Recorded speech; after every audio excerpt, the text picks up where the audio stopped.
What's up, Honolulu Blues listeners? This episode is sponsored by the app Autograph. Use the code GOLIONS, one word, when you sign up. The only app that scours all social media platforms to bring you all of your favorite team's content, keeping you as up to date with the Lions news as Dan Campbell himself. Autograph also has fee-free tickets. Yeah, you heard me. Stop buying $100 tickets with $300 worth of fees added on top. It's time we start to normalize not paying for fees on our tickets. Go to the app Autograph to get your fee-free ticket. Autograph's co-founder, Tom Brady, is also giving away a signed TB12 football. To get entries to win it, just go to Autograph and play in their Survivor Pool Weekly Challenge. Earn an entry for every week you correctly guess an NFL team that will win. If you lose one week, no biggie. Just come back next week and try again. Earn up to 18 entries, and maybe you will have a Tom Brady signed football at your house. Just download the app Autograph and use the code GOLIONS.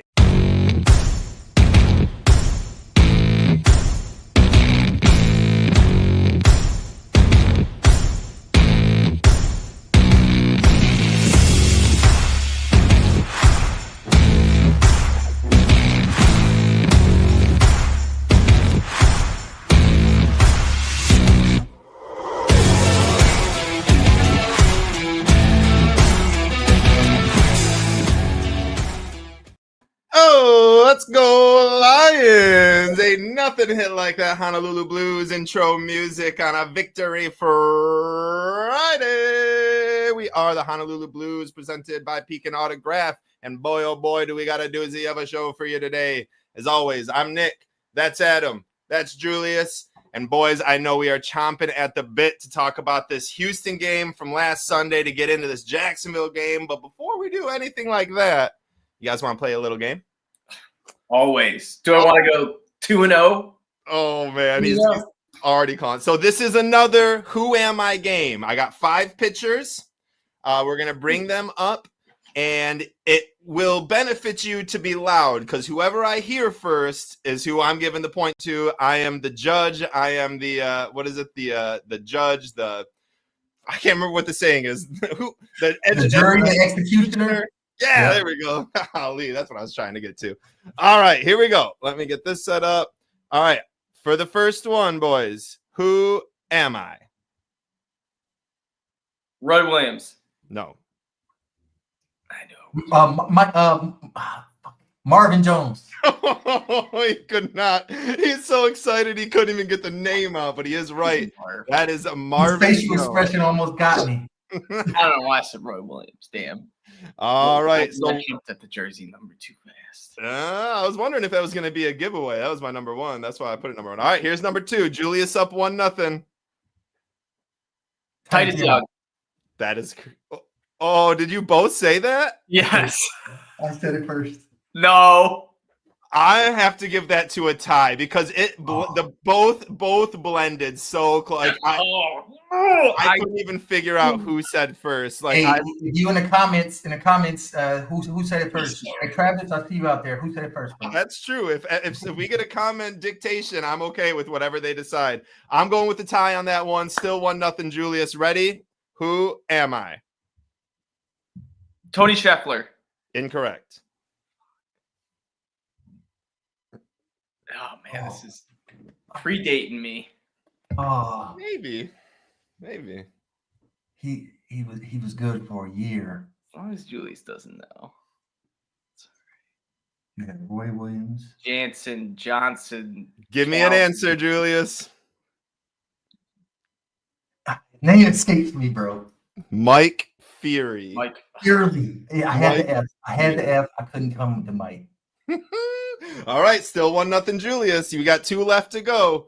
Who am I? Anquan Bolden. That is Anquan Bolden. Oh, that was good, Adam, because that was a weird angle, bro. That was a weird angle. Yeah, it's the 80 gave it away, though. 1-1. The final one. Winner take all. Who am I? Cephas. Which is Cephas? Quintez Cephas is Boom! correct. Let's That was go. hard. That's a fun game. Who am I? So you won 3-2. Even if I got the other one, you'd have won 3-2. That was tough. That was a good one. We'll be doing Antoine more Bolden games. broke it open, though. Julius still has yet to win a mini game. One day he will get in there. I'm a 3-time Jeopardy champ. I'll win a mini game eventually. I won last one, right? Right. I'm reigning. I'm reigning. You're the reigning champ. I'm reigning champion. I just want to make sure that's still noted. We don't lose that in the year here. All right, that was a fun game. Let's get into our breakdown of our Lions and Texans game.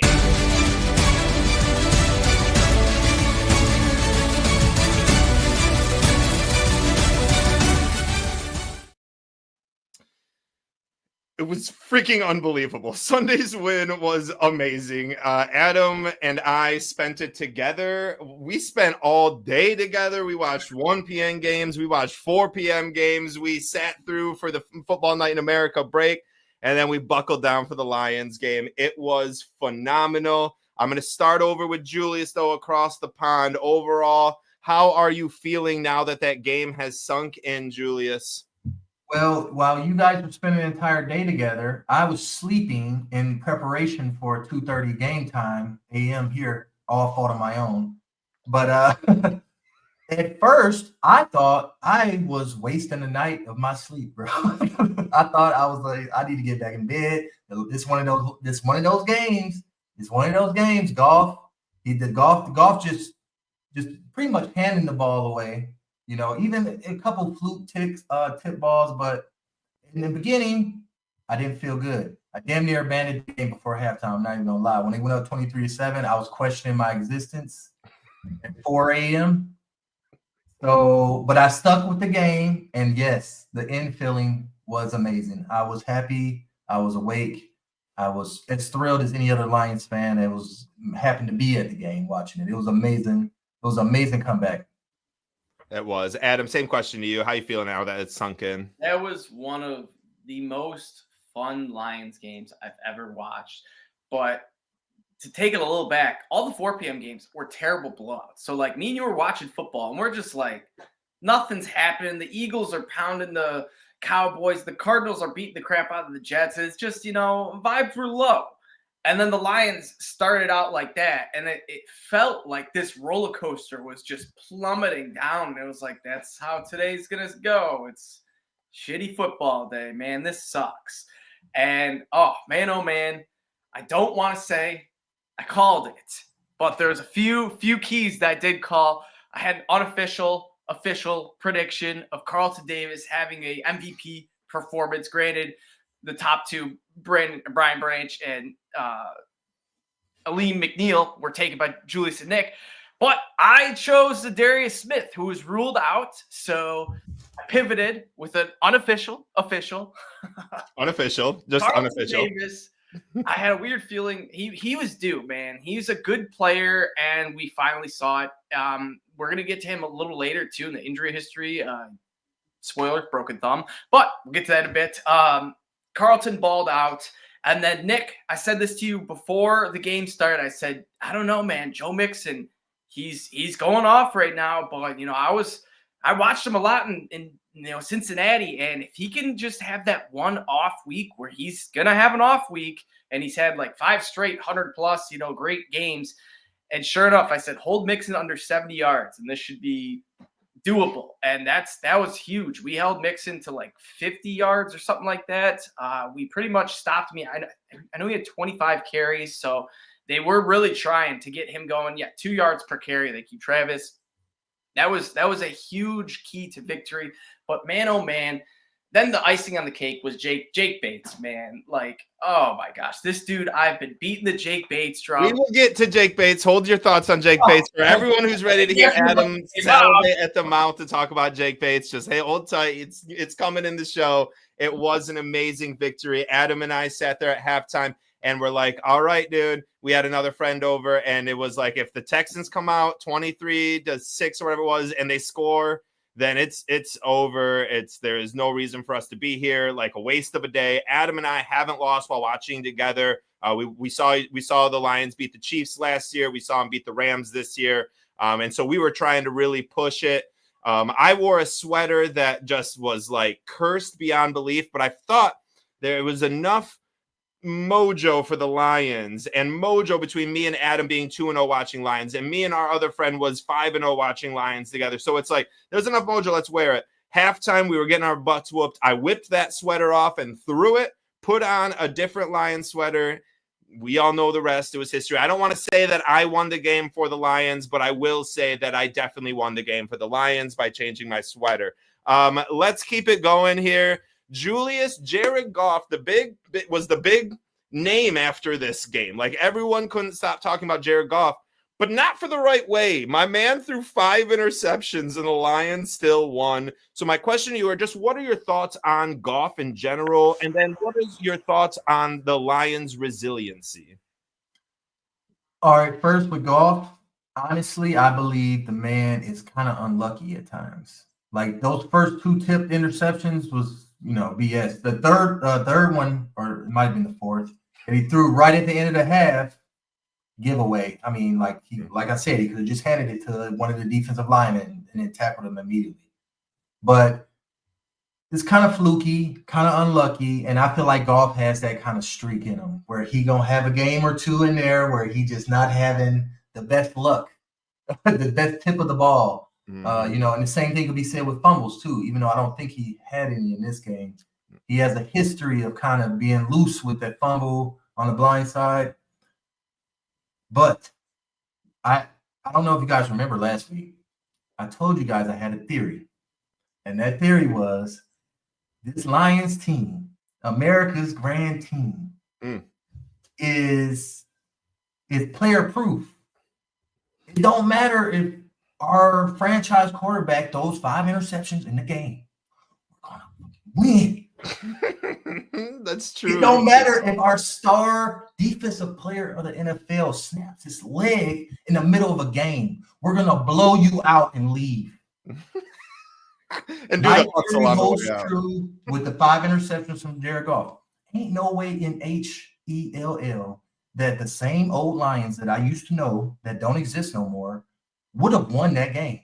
With a 5 interception game from Stafford, from Goff, from whoever, they would not have won. We would have lost. It would have been a sad day. But these are the brand new Lions. My theory holds true. They're player proof. We're on a march to the Super Bowl.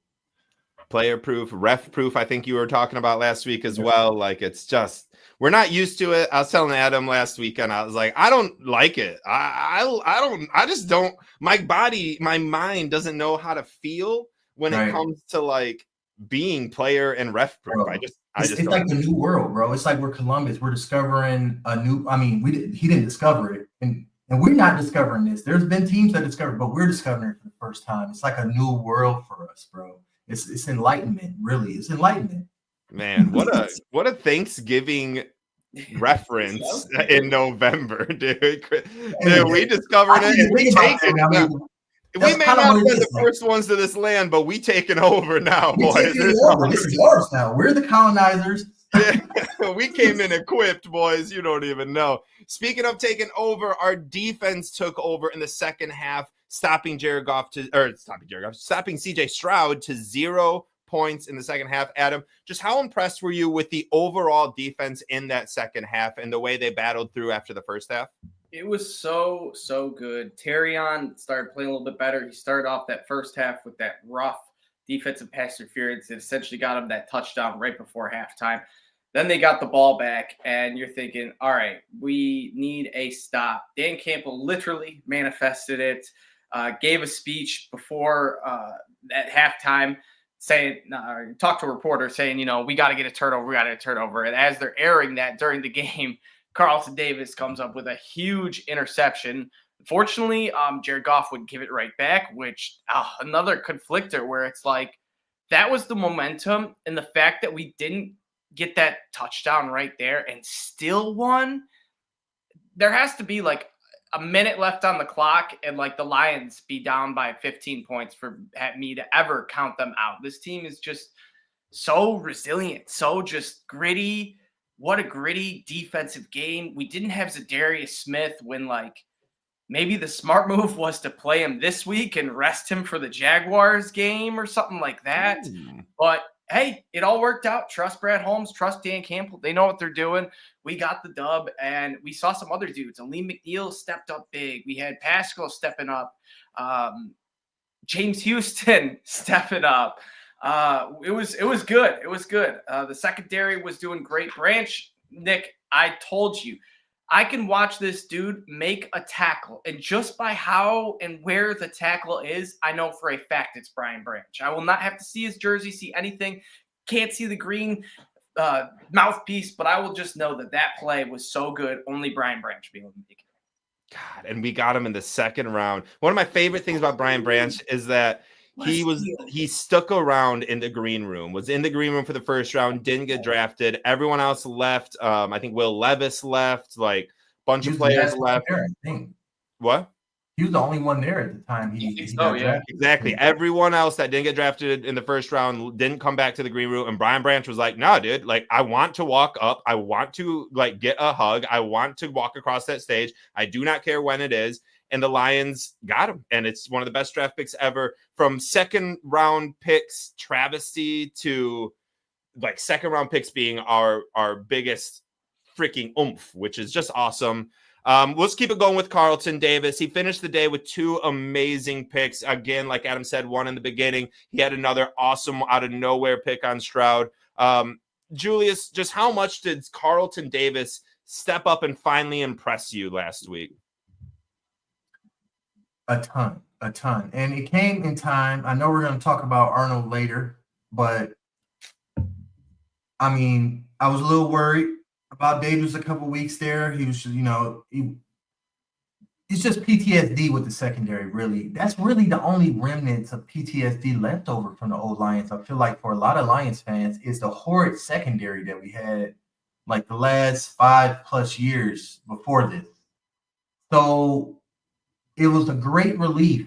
I would say the word is relief to see Carlton Davis have such a huge game and solidify that cornerback 1 spot for the Lions moving forward, going on this Super Bowl run, which every Super Bowl team needs that kind of guy, veteran corner lockdown on the outside, can make big plays, can tackle in the run game, and really be an example for the cornerback 2, who's a rookie and really struggling right now in Terrion Arnold. So it was a relief to see Carlton Davis have such a huge game.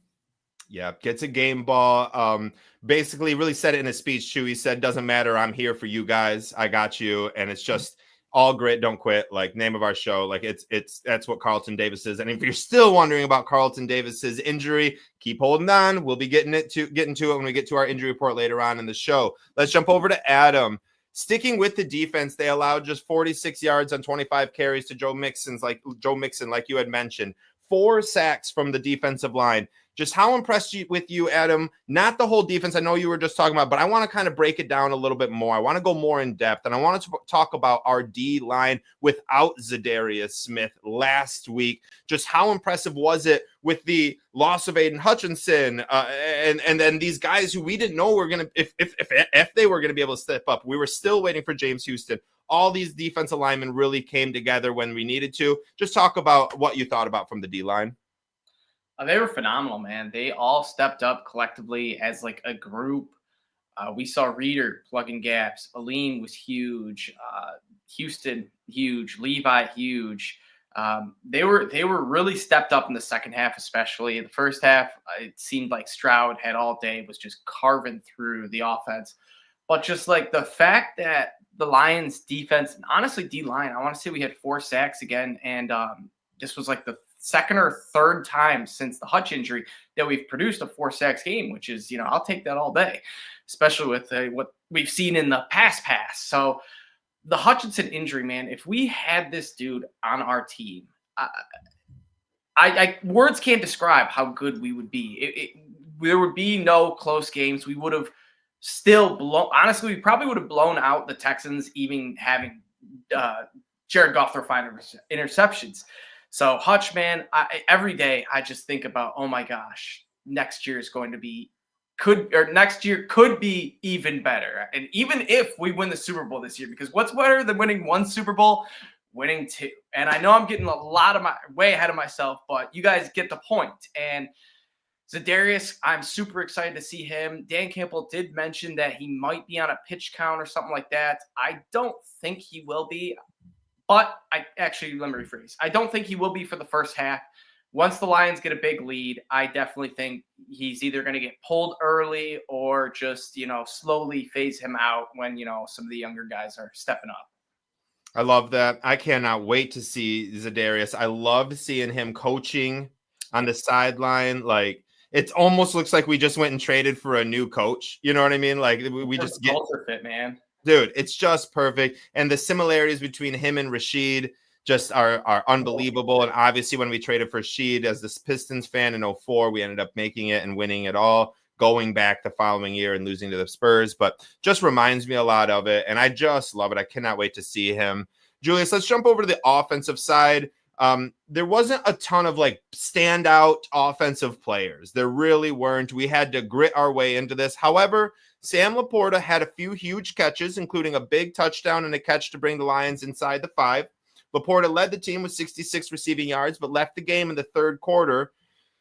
And Julius, I just want you to talk to me a little bit about how impressive Sam Laporta was, because we have kind of been waiting for this Sam Laporta game. This wasn't even still like what we know we can see, but it was probably his best game of the year.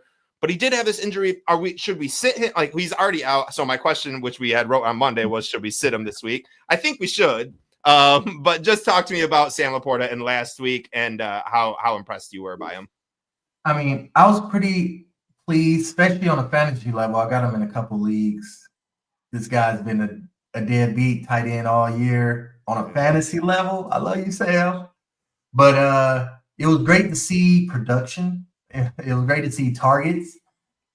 And Sam Laporta, I think, he's hurt now, but he's going to come back. And for the remainder of this season, he's gonna kind of I think between him and J-Mo, they're kind of gonna go back and forth between disappearing for a game and then having a big game, like the next game. They might do 2 in a row, but then they're gonna disappear again, just because the main miles of the running back committee, Amon-Ra St. Brown, is just a lot right there. That's like 70% of the offense right there. Amon-Ra St. Brown and the running back. So then you add the tight end and the wide receiver 2 and the wide receiver 3 into that equation. They just getting less, and so it's sporadic. So it was good to see.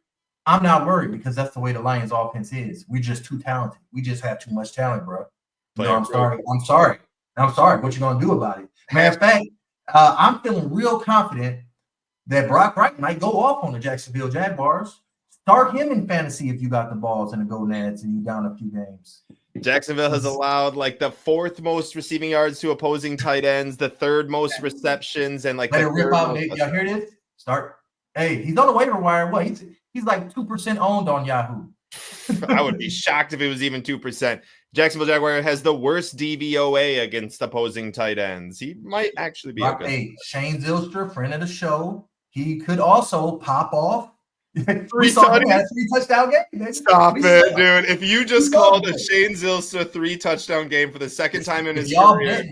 If y'all are betting men out there. I love that. Adam's over there constantly. He's like, dang, I should throw up 3. I was like, that might be really good value if they offer. I might have $5, baby. $5. $5 could turn you into a millionaire, bro, if you put 3 tutties on Shane Zylstra or Brock Wright. But just to finish up with the tight end, with Laporta, I think we're going to see him go back and forth. It was good to see him go off. I do think Brock Wright has a chance, and James Zylstra, just how bad Jacksonville is. But I think this is a player-proof team, so next man up. That's the way we got to keep going. Adam, let's get to your favorite person on the team. Jake Bates put himself on the map with 2 huge kicks to tie the game and win the game. He snuck both of them in by a cat whisker. My God. So I always ask you, Adam, about Jake Bates, because there's no one here who believed in Jake Bates as much as you did before the season. No one, not a single person, not me, not Julius, no fan, no one. It was you and you alone, and you fucking wrote it, and I'm giving you all the credit where the credit is due. Now, how amazing is it to see Jake Bates finally pulling through with what you had predicted, and is he the next Justin Tucker? Yes, I think so, man. We all thought Brandon Aubrey, this random dude coming out of nowhere, is the new Justin Tucker. Well, step aside, buddy. There's a bricklayer in town, Jake Bates. This dude, I don't know. I have a thing, and Brandon Aubrey, he very likely will be one of the best kickers for the next few years because of his leg. It's leg power. If you can kick the ball like farther, I think it's easier for you to make field goals because the faster it could get through those uprights, then, the easier it is, I guess. I don't know. So Jake Bates, man, oh man, I've been so high on this dude. A lot of people were questioning if he even should win the starting job. Then shout out Dan Campbell, shout out the whole front office, anyone who was involved with the 2-year contract. We're just signing him. We're making him our dude before he can get poached or, another team can grab him. So we locked down Jake Bates, and man, oh man, the Rams game when he tied it up, sent it into overtime, and then he's hit a few other 50-yarders here and there, and then to go a 52 or 58 to a 52 with it 2 minutes left in the game, man, that was just so cool. We were watching it together, me, you, and your friend Benedict. We were all going crazy on the projector, and oh my gosh, it squeaked through.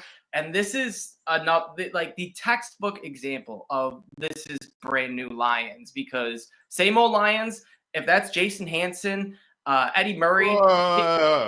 I don't know what you're about to say, but don't fucking talk anything bad about it. Hanson's nailing that field goal. He's a Hall of Famer, bro. He's nailing that field goal. Boy's a Guinness Book World Record. You wouldn't even have hit the club bar like I will say, I don't think Hanson would have been able to hit 58. He was so in his prime, he could hit 58. Yeah, he hit 60 in his prime.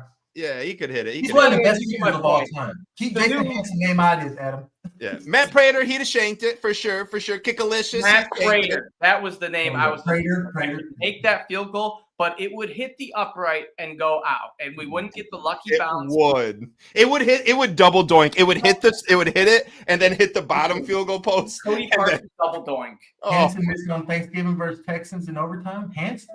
Hanson's never missed in his life. I don't know who Hater's House is, but I'm hating you right now. No, he's probably right. Hanson missed for sure, but you never talk bad about Jason Hanson. He's God around here.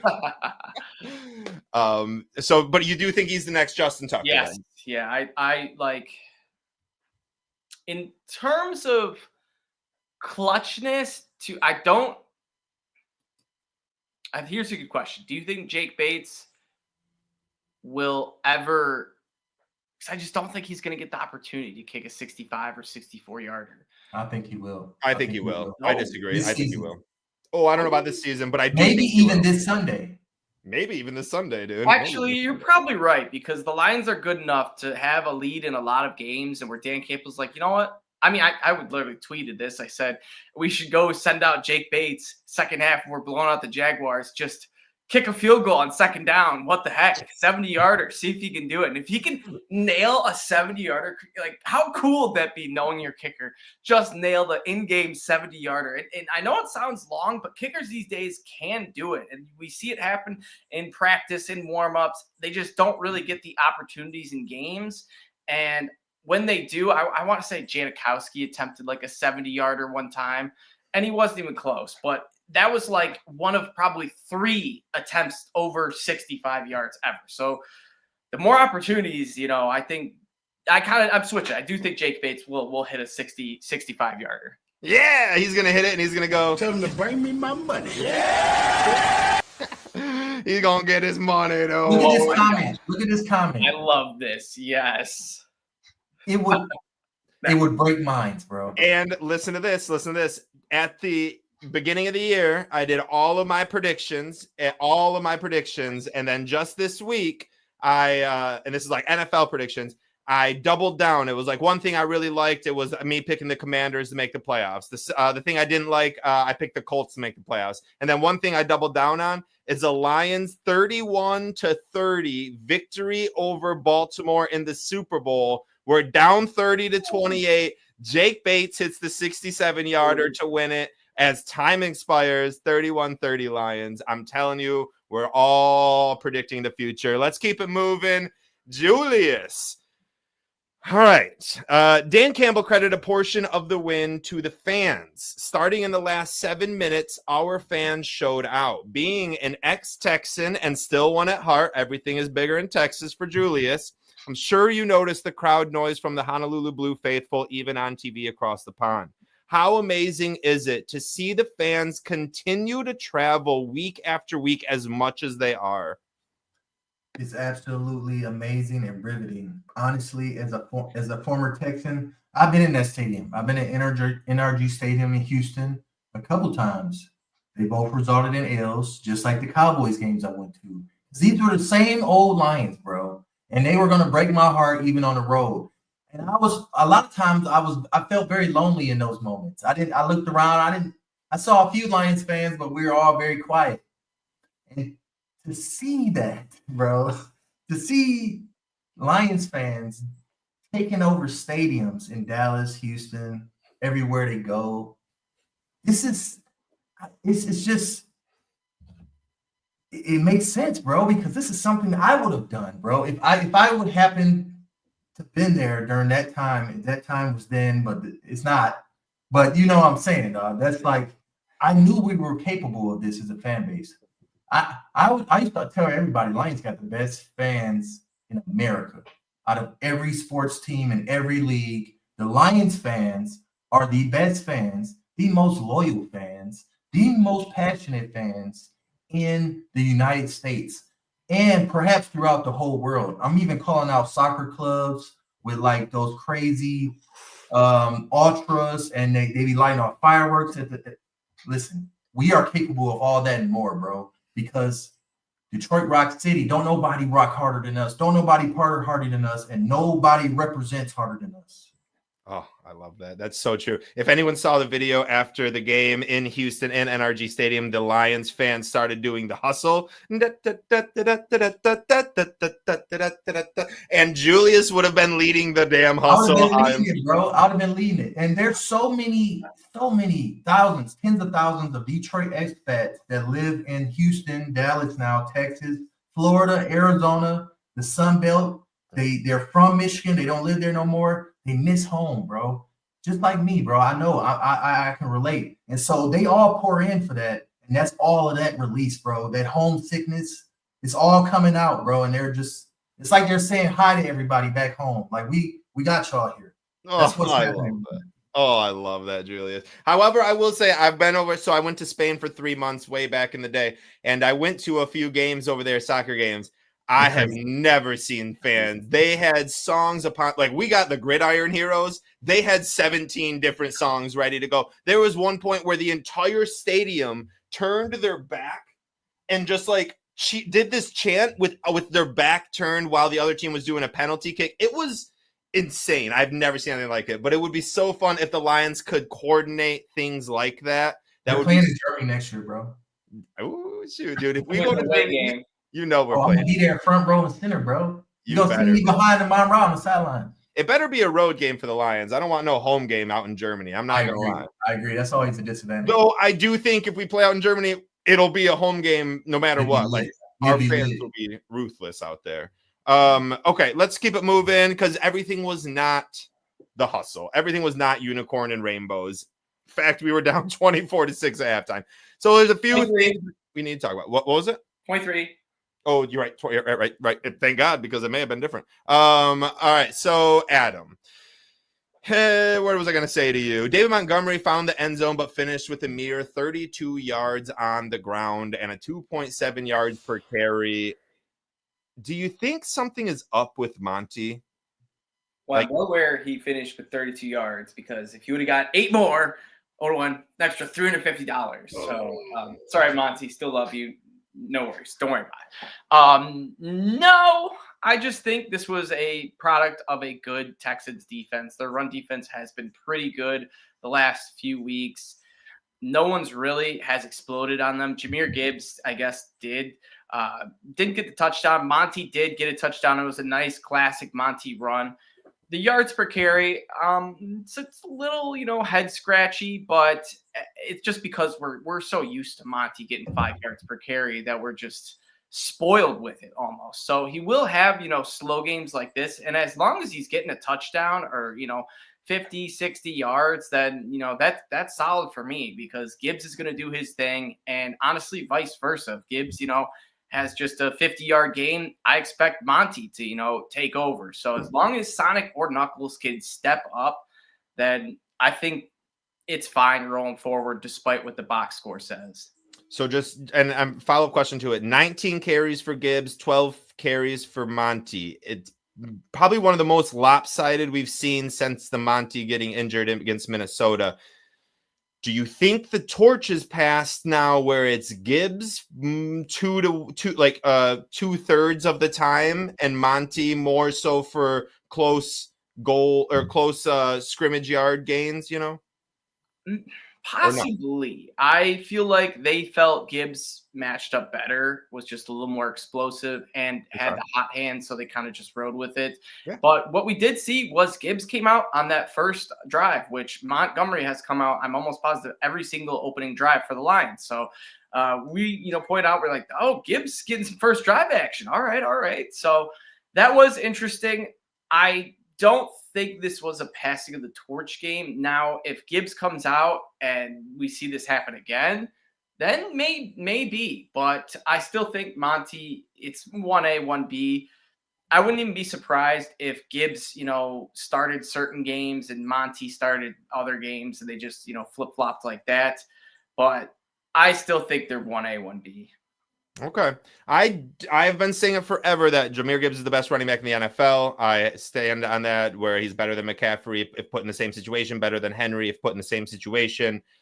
I do think that it's a passing of the torch, and I think that anyone watching needs to start really paying attention to how the carries start to lean more towards, because right now both running backs have 122 carries. Both of them on the year have 122 carries. I think by the end of the year, Gibbs will finish with more carries than Montgomery. Not by much, but he will. And I do think we start seeing the passing of the torch where Gibbs will start to get – he's just the best running back in the NFL. You cannot keep him submerged as much as we are. And not that we are, but we are. We all know that Gibbs could have 100 yards in every single rush or every single game that he plays. We just don't give him the opportunities, which is fine because we win, and that's great. Let's continue to do that. I just think what we're about to see is more Jahmyr Gibbs than David Montgomery. Get ready for it. Just an opinion. Julius, let's run over to you. Terrion Arnold, you had talked about him a little bit earlier, but now we're going to really dive into him. He had a huge pass interference call. We all talked about that. There was one point in the game where he seemed to have a redirect with Brian Branch that caused the first down for Houston. Branch seemed to get very annoyed with Terrion Arnold expressively on the field. He also then had a very good, thank God, non-pass interference call at the end of the Texans' last drive, but it absolutely could have been a flag thrown, and there were people crying and bitching on Twitter and online about it. Whatever, karma sucks. We dealt with that forever, so I'll take it. However, Terrion Arnold, dude, is he becoming a liability to you, Julius, or do you still have the same confidence in him that you did when we drafted him? He's becoming a liability to me. Okay. Why? Every time this man is targeted by the opposing team's quarterback, it's either a pass interference or a catch. I'm not seeing no interceptions. I'm not seeing I'm not even seeing that many PBUs. Even the PBU he got credit for last game, it was like a same old Lions ref's job. They should have got the pass interference, bro. They should have got the pass interference. And he's athletic, bro, and he's smart, but I don't know. He's just a rookie. Corner, we all know this. Rookie corners struggle. Rookie tight ends struggle. It's just certain positions, hard learning curve. He's no different. At this point, I'm about ready to get friend of the show, Kendall Vendor, pulled up there to cornerback 2, lock him down on the other side while Terrion Arnold take notes and play special teams. Because I'm worried. That would be crazy. We are supposed to be getting Emmanuel Mosley back and Ife Melifonwu back very soon. Mosley could be back next week. If he could be back next week, maybe the following week. But they're coming. Secondary. Remember what I said in the text messages last week? It's almost Jerry Jacobs like. Almost how he don't turn his head around. It's just a trend of the same behavior. Mhm. And it's kind of like, stop that. I'm just waiting on him to stop that. Amani O on steroids. Amani O is another good example. You kind of worried every time the ball comes his way. So I don't want to put words in your mouth, but I do want to kind of recap what you said. You think he is a liability, but because it's not Arnold so much, it's just because of the young position where he's at. And so I'm not getting up on him. Yeah, right, he's not a bust in my book. Exactly. He's a rookie. And I think he's having a better rookie season than Jeff Okudah had. I think he's having a better rookie season than Darius Slay had. It's just that I do think so. It's just that in the grand scheme, with all the talent he's surrounded by, he stands out. It's true. I can't even put it in better words than that. That's exactly right. He's just, and I agree. I still love him. I still want him to start. I still think he should start. That doesn't mean he's not a liability, and we are going to have to see. But luckily, we have the best safety duo in the league behind him. We have Iffy coming back to continue to back him up if we need to, if he can play corner as well. Enos is out there doing his thing. Amik and Mosley at the nickelback will be fine. We're very good. Adam, let's go over to you. The O-line seemed to get no push at all against the Texans, in my opinion, i.e. Montgomery getting 2.7 yards per carry. We even saw, you and me specifically, I remember talking about it, saw Penei Sewell allow a sack, which just looked very un-Sewell-like. The number one right tackle in the league, maybe number one tackle in the league, number one offensive lineman in the league. Greg Rosenthal is out here trying to start an Sewell for offensive MVP campaign, which I'm fully behind. But I'm just curious, do you think that was due to just Decker being out, Adam, or is there something we need to pay attention to? Well, it is interesting. Decker did come out and say that he blames himself for the first half because he wasn't in and we just had offense wasn't clicking. So I get that. Decker being out definitely did not help. Sewell playing his worst game I've ever seen Sewell play was just shocking. Granted, he did have Daniel Hunter on him, who put on one of the best spin moves. It was Hutchinson-esque, Max Crosby-esque. It was beautiful. So it's like, sometimes game beats game, and Hunter is a legit player, made a good move, and Sewell, maybe that's something he keeps in mind now, how to really protect against the quick spin move where we've started to see some players, the Bosa brothers have been doing it. Hutchinson does it a bit, and when it works, it works. So that was a bit odd. I think Graham played decent. Zietler played pretty well. I don't think there's any issues. Decker is supposed to be back this week. So as long as we, look back to normal, I think we should be fine. But overall, it was just a typical off day for a few offensive linemen. 4 road games and 5 games will do that to you. Like, it's brutal. I knew it was the last one before we get to go back home for it. I think 4 of the next 5 games at home. So I can't fault anyone, and I think you're right, Adam. That was pretty much it on the recap of the game. Before we get out of here, Julius, do you have anything left in the tank to talk about before we move on? No, I just want to mention Jake Bates' name. I just want to give him props because I feel like right before the season, we mentioned what was our biggest worries about the Lions, and he was number one. And now look, it's a beautiful Not a doubt, baby. And I never let Julius talk about Julius Bates. Jesus Christ.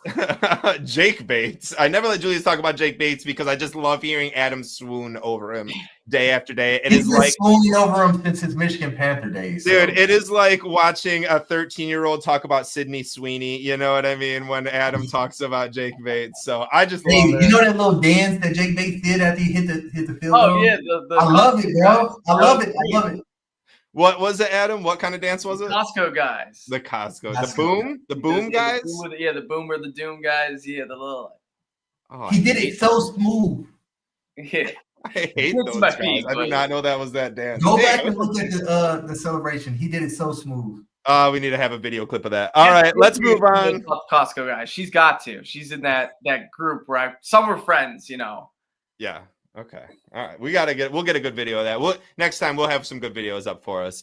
Let's move on to the Jaguars game here. Detroit leads the battle between these two teams 5-3, winning the last game between the two in 2022, 40-14 at Ford Field. Detroit has won the last 4 games in this series against Jacksonville and look to make it a 5th at Ford Field on Sunday at 1 p.m. Let's talk about injuries to start. I'm going to let Julius lead us off with injuries to the Jacksonville Jaguars. What are they looking like out there, down there, over there? So the Jags, they got they don't have a long injury list, but it's a pretty impactful one, especially offensively. Quarterback Trevor Lawrence is ruled out for this game with that right shoulder. Left shoulder he's still dealing with. Just no timetable. He's week to week, and he's out again this week. Real quick, I'm gonna jump in. Guarantee he starts next week. The Jags were just like, let's let Mac Jones play this game. Bro. Right. Do we really want to bring our quarterback into that hellhole of a stadium? James Houston gonna sack him and then shit on him. You know what I mean? Right. He's gonna be gone again next week. We're gonna have Mac Jones for the rest of the season. Goddamn it. Okay. But no, Trevor Lawrence is out. Mac Jones is starting. Running back Tank Dell, committee running back for the Jaguars. He's also ruled out for this game. He hasn't practiced all week. So it looks like they're just going to be running with Ednan. And then guard Ezra Cleveland. He's another starter that's on the injury report. He's questionable. He's missed the last couple games. Looked like he's like 50-50 to play. And then you got Keelan Robinson and Mason Smith also questionable. And like I said, it's not a long injury list. But Trevor Lawrence and that Tank Dell injury is very impactful, especially on offense where they haven't been scoring a lot of points. Look for the Lions defense to lick their chops on Mac Jones. Tank Bigsby too, not Tank Dell, but yes, heard. And Adam, I keep saying Tank Dell, didn't I? I know. It's all right. There's only 2 Tanks in the league, and I said the wrong one. We played the Texans last week. It's still in our head. Don't worry. We were just talking about them. I don't blame you for nothing. We didn't even talk about Tank Dell. Thank God we didn't talk about Tank Dell. Great defense by the Lions. We've been fucking crushed by wide receiver ones, and Tank Dell started out all right and got nothing. We didn't really talk about him. Kind of talk about Carlton. Anyways, Adam, talk about the Lions injuries. Yes, so Sam Laporta, the biggest one, went out with that shoulder injury, didn't practice all week, and has been ruled out. Broderick Martin dealing with a knee injury. He did practice all week, but he has also been rolled out. Then Iffy and Emmanuel Mosley still not activated. Iffy dealing with his ankle finger, Mosley dealing with the pec. And Mosley did have full practice all week. Iffy, full practice Wednesday, limited, and then no practice, which does concern me a bit that he, went full practice, limited practice, no practice out. That's like the wrong way. Yeah, the wrong way. So that's something to keep an eye on. Ben Yemen, who stepped up, is questionable, dealing with an ankle injury. Carlton Davis, broken thumb, happened in practice. That stinks. Said he's still going to play with a cast on, but Carlton Davis just had 2 interceptions. I don't think he's going to be getting many interceptions with a broken thumb. So, give me a one-handed pick from him. I hope so. That would be just like a boom, snagging it. And hey, with these gloves these days, man, you can really snag a football. That's true. You never know. Taylor Decker, he full practice last 2 days, looking good. Dan Campbell said he expects him to be back. And then Rodrigo, questionable as well, had full practice the last 2 days. Perfect. We love to hear that. You know, one thing about Carlton Davis playing with the cast on, what that reminds me of, I love to see it. And it reminds me of watching a linebacker with the neck pad up to here. You remember back in the day, dude, I feel like people would just like ball that thing up so big and then just start clubbing, trying to get the ball with it. Like it's so smart. You know a player that used to do that to perfection. He wore a cast a lot. And I don't know if he had like a chronic wrist problem or what, but Charles Peanut Tillman from Tillman. He was the guy. Bears. He used to wear that cast as a corner, and he used to come in and he had like 10 in one season one time. That's why they call it the Peanut Punch. Yep. I tell you. I didn't have much to talk about for this game. Honestly, guys, like before we're each going to have one key. We normally do 3 keys to victory each, and then you got 1,900 different keys to victory, and it just doesn't make sense. So we're going to do 1 key each and collectively have a 3 keys to victory.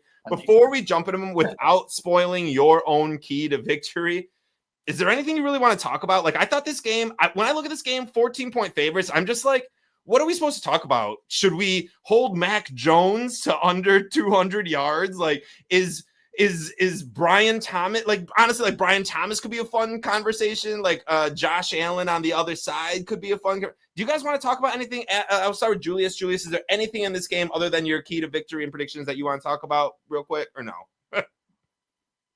No, you're right about that, bro. This is some of the most boring special, bro. There's nothing special. There's no storyline on the side, right. You know. Right. It's just really, I mean, I'm sure me and Adam and you, all three of us, our key to victory is probably pretty similar.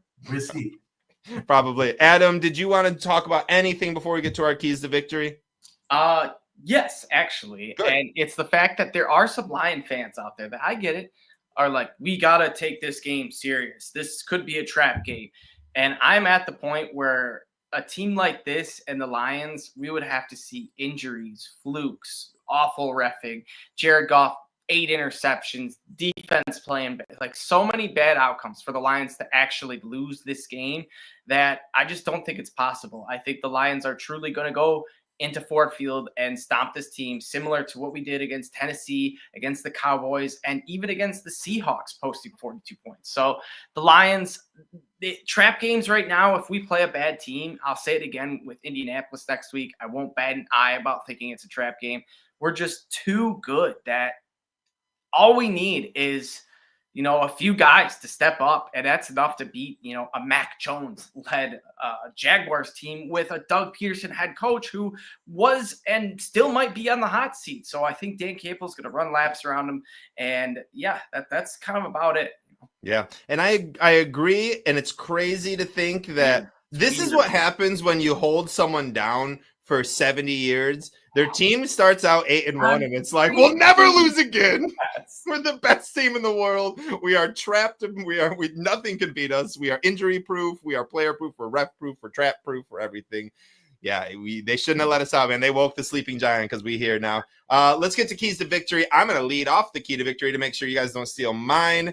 My key to victory is the passing game for the Jacksonville Jaguars and the secondary for the Lions. And this isn't a key to victory because in my opinion, there is no key to victory. Blowout. It's just gonna be a blowout. So this is a key to my own mental health. Please do not allow Brian Thomas to get 150 yards in the first quarter, especially with Carlton Davis having a freaking club on his arm and Terrion Arnold, the liability being on the other side. Just don't allow that. Like, you know, they can score a touchdown. They're going to score a touchdown this game. I think they will. Like, Mac Jones will get one touchdown probably late in the game. Maybe he won't even be Mac Jones. It'll be the third string quarterback. But CJ Beathard. Oh, I hope it is CJ Beathard, actually, because I love that dude. Freaking rock star. His freaking brother is a rock star. Literally, not figuratively. But anyways, just don't let Brian Thomas, like, eat us up. Or if he ends up not playing, don't let Gabe Davis eat us up. Like, just be great for my own mental health. That's all. That's my key to victory, I guess. Real quick, who's CJ's brother? That's a rock star. Someone, I'd have to Google it, but he was be like, you know, the lead singer for, you know, some crazy rock band. I thought you were about to drop some crazy bomb on me that, you know. No, but when I Googled it, CJ Beathard's on Brothers Murder. I don't know, but I do remember watching. I don't know. I did watch a segment where CJ Beathard and it was like playing for his brother's band as he was playing college football, and like I don't know, his brother's in like a cool rock band, and he's a rock star, so I love him. Julius, key to victory. Turnovers. Don't give the ball away 5 times to the Jags. Jared Goff. God.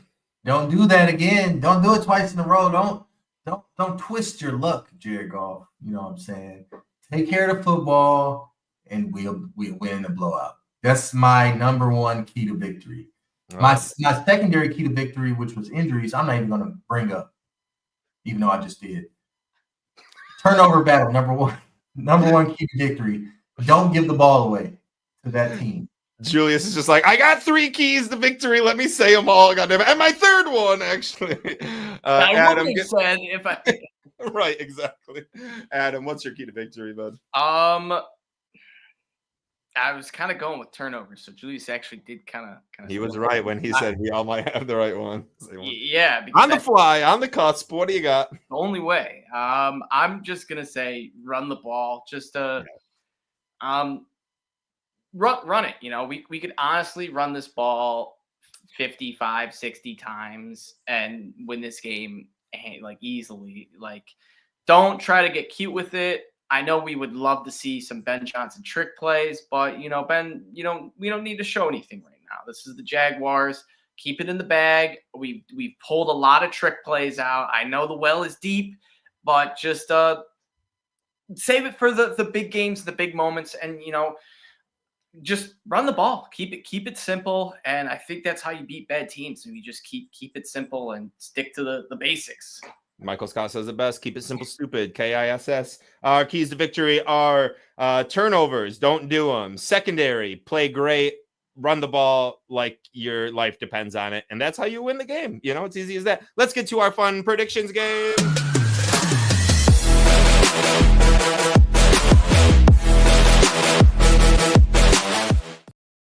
We need to play that song with some subwoofers. That bass hits, dude. All right, last week, Nick finally wins. Thank God, dude. It had been years since I felt like I won. Everybody predicted the correct team to win. That was the Lions. Nick Faber edged out Adam by 1 collective point for the correct score. Finally, we get to take Julius out of that. I was 8 points off, 31-20. Adam was 9 points off, 31-27. Adam did win Offensive Player of the Week. I picked Goff.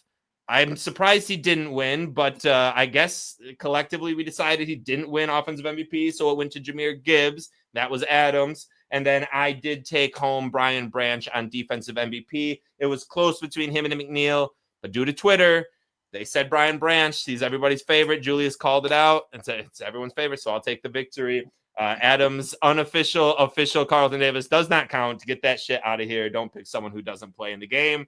Let's get to this week, though. Because of last week, Julius only got 1 point. He'll be going first, but still is tied for first place overall with 18 points. Adam got 2 points last week. He'll be going second and is also tied for first place with 18 points. I bring up the rear picking today and in overall points with 16 after I was able to get 3 last week. So it is 18, 18, 16. And Julius first, Adam second. I'll be going third. Julius, lead us off. All right. Glad to be going first this week, finally. I will go offensive MVP, straight to it. Mr. Jahmyr Gibbs himself.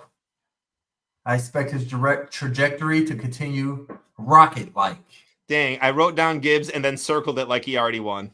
I circle every winner. I just wrote it and circled it. Go ahead and give me the point right away. Put that run in the books.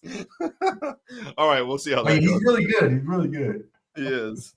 But yeah, and then my defensive MVP for this game is none other than defensive MVP candidate Brian Branch.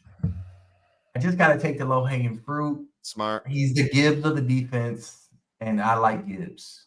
So my final score in this game is Lions 40, Jacksonville 10. All right, so we got Julius 40-10 Lions with Gibbs and Branch off the board. Adam, we go to you next. I am going to go score prediction first. You say that for last, but I'm going to go 48-10 as well. I think it's going to be a high-score game. Over-under, I'm very shocked. It says 46.5. I think the Lions will actually cover that themselves. It's just it's crazy to like predict a damn near 50 piece, but when you do it against like the Titans, 42 against the Seahawks, 47 against the Cowboys, it's just there's a trend here with bad teams. The Lions just can handle. So, and this was the Cowboys with Dak Prescott too. So, maybe even a mediocre, decent team at the time. Offensive MVP, I really wanted to go Gibbs. I was hoping you'd say anyone else. Julius, no Sam Laporta. It has me leaning that Waymo. J-Mo's due, baby. I think he's going to get a 50-yard touchdown. But my one concern is I don't know if that'll be enough to win it. I don't know if J-Mo having 72 yards and a touchdown and a 50-yard touchdown pass. He's a fan favorite. If it comes down to vote on Twitter, it may help you. Right. Out. That's a good point. It's All true. right. Good to know. All right. So J-Mo and then defensive player. I was going Brian Branch or the other safety, Kirby Joseph. So I'm going Kirby. I think he gets an interception against Mac Jones or whoever is playing quarterback. If they decide to bench Mac Jones, put in CJ Beathard, Kirby Joseph, he's bringing one down. Well, golly, guys, you didn't leave me much. You gotta leave it. What you gonna do? I can't go back to Goff after 5 picks. Like, I just can't. I don't care. He probably will. I'm going back to Goff. Give me Goff, baby. Offensive MVP. I got to do it, dude. 4 touchdowns incoming, dude. Brock Wright, Waymo, Laporta. Now, he's not even playing. He's still going to catch a touchdown. I'm going to go back to Goff. Like, I don't know. What do you pick between? I mean, really, no, I'm not. I didn't write it down. It's smart, bro. It's I know. smart to go over Goff over Amon-Ra because if Amon-Ra has a good game, probably Goff does. It's the Goff, right? And no one picked him on. But I'm going to go back to the other running back. Like, if Gibbs doesn't do it, then Monty might have 2 or 3 touchdowns, and he may be able to win it. So it's easy. I just want it to be fun. I'm going Monty for offensive MVP. Defensive MVP is tough. You guys took the 2. Obviously, I'm not taking Terry on. I'm not taking Carlton with 1 club. So it's down to D-line. I want to say the low-hanging fruit right now for D-line is McNeil. I think he gets like the best chance to be back, which then could ultimately lead to the best chance to get something to get the defensive MVP. I'm trying to think twice too. But I am going to go, God, and Zadarius Smith is playing now. I got to go Aleem McNeil. Dang, I was thinking James Houston. I really wanted to go James Houston.